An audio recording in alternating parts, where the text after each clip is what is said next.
many women make small but critical mistakes before their blood test that completely throw off their results. So if you've ever been told your labs look normal, yet you still feel tired, bloated, or hormonally off balance, this video is for you. I'm Mariah, and I help women with PCOS and fertility challenges finally get clear answers about their hormones and metabolism, so they can restore ovulation and get pregnant naturally even after years of trying. By the end, you'll know exactly how to prepare for your next blood test so your results can finally reflect what's actually happening inside your body. In this video, I'll walk you through the 6 common mistakes that women make before blood tests and how to fix each one.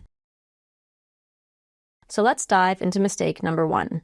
Not fasting properly. Many blood tests require a 12-hour overnight fast, and that means no food, no coffee, no gum, just water. Eating or even having a splash of milk or sweetener in your coffee can spike insulin and glucose, throwing off your results for tests like fasting glucose, insulin, C-peptide, and the lipid panel, which looks at cholesterol and triglyceride levels. So if you've ever been told your results were borderline or high, but you hadn't truly fasted, it's worth rechecking those levels. Proper fasting can make a huge difference and even prevent unnecessary medications. And I've seen it happen before.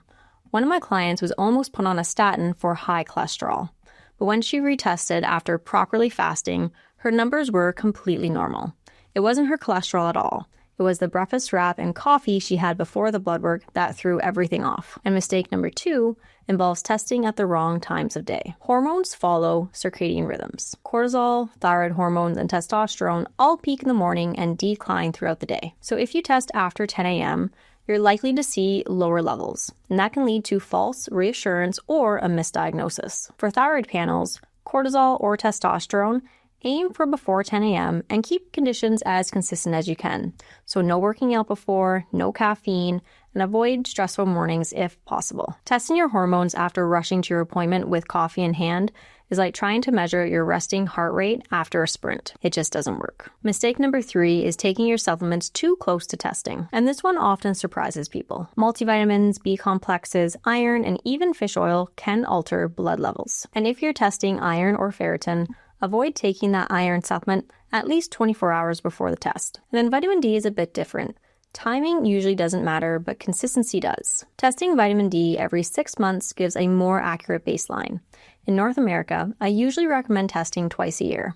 Once at the end of summer, around September, when your levels are naturally at their highest, and again before spring or around March, when they're typically at their lowest. The reason we do this is to account for seasonal changes in sunlight, which naturally raise or lower your vitamin D levels throughout the year. The goal is to see your body's true levels. This helps avoid over-supplementation and ensures any nutrients you take are actually addressing a real deficiency, not just a temporary spike from a recent dose. And then mistake number 4 is not taking into consideration your menstrual cycle. And this one is huge for women's health and hormones. Hormones like luteinizing hormone, follicular stimulating hormone, estrogen, and testosterone are ideally tested around day 2 or 3 of your menstrual cycle, which is in the early follicular phase, while progesterone should actually be tested 7 days after ovulation, not that general day 21, because not every woman has a general 28-day cycle. So if you test at the wrong time, you could see estrogen appear high or progesterone low, even when your cycle is working perfectly fine. And then mistake number 5 is ignoring iron and inflammation together. Many women test ferritin once and then stop there. Ferritin is a marker of iron storage and helps us understand if low energy, hair loss, headaches, or heavy periods are due to having low iron stores. But what a lot of people don't realize is ferritin is affected by inflammation. So if your ferritin looks normal or even high, it doesn't always mean you have healthy iron stores.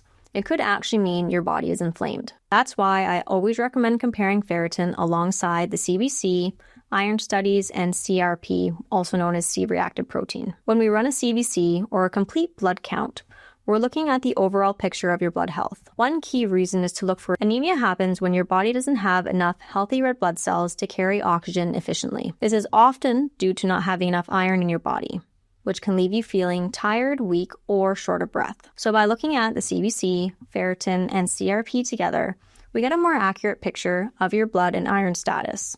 and can avoid misdiagnosis or unnecessary treatments. Mistake number 6 is ignoring the bigger picture. So numbers alone don't tell the full story. If you test only glucose without insulin or ferritin without iron, you're only seeing part of the picture. So it's very important to pair related markers.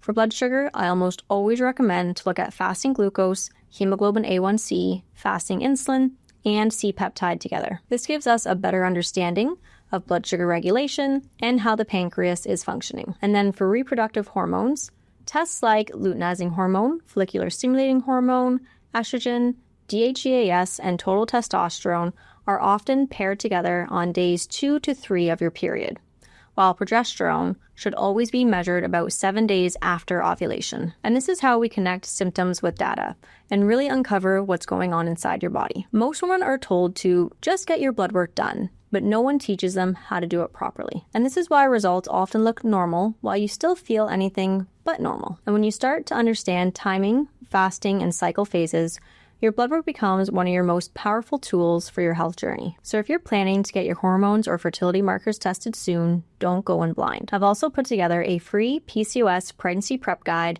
that walks you through the 5 key steps to support ovulation, hormone balance, and fertility, which includes discussing lab tests to request and when to request them, how to track ovulation accurately, the nutritional foundations that matter most, my favorite PCOS-friendly prenatal supplements, and a realistic fertility timeline. You can grab it through the link below. It's completely free, and it'll help you feel confident and prepared for your next blood test. If this video helped you, drop a comment below and tell me which mistake surprised you the most. I'd love to know if this video made a difference for someone. Looking forward to seeing you in the next video.